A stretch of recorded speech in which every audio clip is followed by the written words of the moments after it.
This is Alberto Sayuti. This is a general overview of my model first of all, and this is showing the topology of it. It's made of triangles rather than quads. Even though using triangles for skinning it's harder, I accepted the challenge. I wanted to challenge myself. And generally the topology though is good on Ratchet. This is the skeleton, the joints hierarchy, the feet, the legs, and as you can see the legs and the feet are very simple, and I'll explain why later on. This is the tail, the spine with 5 joints, and the clavicles as well, which allow for the rotation of the shoulders to be correct and to be used with Orion constraints. And the arms and the hands are fully rigged. Even though this is a game character, game model, I decided to fully rig the hands because I wanted to show my tool, obviously. And this is the full mesh with the control shapes. And starting from the feet, you can move them around. And as you can see, the mesh is skinned in a way that it appears as if it were robotic. So in fact, this is an armor, and it wouldn't appear realistic if it would stretch or bend. So in fact, at the joint of the knee, it rotates rather than bending or stretching. And the feet also have attributes which can be modified. Right here I'm using the middle mouse button to move them, and they use an IK hierarchy on the foot to simulate these movements, which can be modified from the attributes on the control shape. And as you can see, as I just said, this is the hierarchy of IK handles on the foot, which is mirrored on the other foot. Obviously, this is the knee, which can be moved around, and this is the root control shape, which moves the whole body. I can make it wiggle, and the whole topology stretches correctly. And going up, this is the tail with a spline IK spline, and with clusters control shapes, so that the tail can be modified, plus 3 control shapes for the middle spine joints, which obviously can only be rotated because the model is not stretchy, the rig is not stretchy. And also going up the hierarchy, you can see you can modify the spine but only rotate it.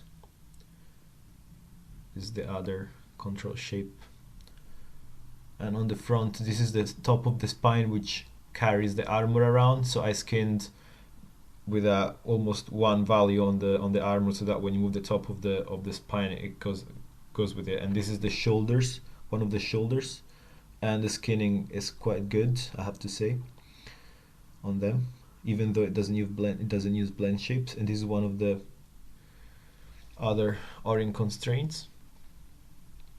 And finally, the head, which can be rotated, and the eyes follow their control shapes with an Orion constraint. And the ears can also be modified using set-driven keys on the head control shape. Finally, the hands have Orion constraints on their control shapes, so they can be rotated, plus they have an IK handle so that the arm behaves in a inverse kinematics way, and also they have a wrist joint in the middle for a better simulation of when you rotate the hand, and that also avoids the candy wrap issue. Then finally, the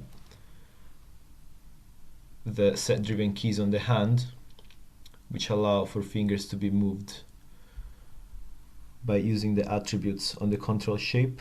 Right here I'm using the middle mouse button to move them around, to change the value on the fingers. And the hand was rigged using my tool, which I'll demonstrate. And using the tool, it was very quick to rig the hand. And in fact, this is the hand when it's yet to be rigged. As you can see, I'm setting values, but doesn't change anything on the hand. Then later, after I select both the wrist joint and the control shape, I can modify with a slider on my tool.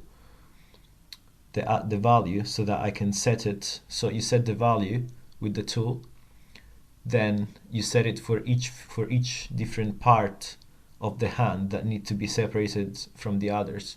And when you set some another attribute, the hand goes back to its original form for allowing you to setting this attribute more easily. And then you set the other values such as the upward percentage, but everything is documented into the script for further details. And after pressing the button, when you go back to the control shape and modify it, the hand is fully rigged, and that only required you to modify a few sliders and push a button. And you can also change the rotation axis. So in this case, if I choose the Y axis, when I rotate with the sliders, it applies the rotation on the Y axis rather than the Z, so that it can be applied in other models.